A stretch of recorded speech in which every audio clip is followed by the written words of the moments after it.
Okay, my good friends are helping to find all this fishing gear, fishing rod. And I want to catch bluegill. I want to catch bass.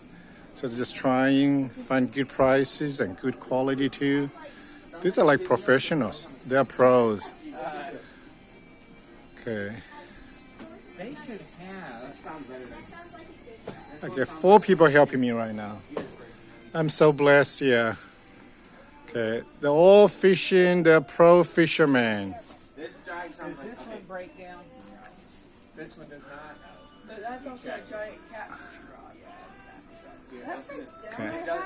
Oh yeah, it does break down. Okay. Your best bet's gonna be this one. This Oh, really? Breakdown Okay. rods are pretty good, but there's not. Okay, I trust you guys. I trust you guys. We keep that one then. Well, you can always get another one down at another time if you need to. Yep, I can always buy more ones when I'm more experienced.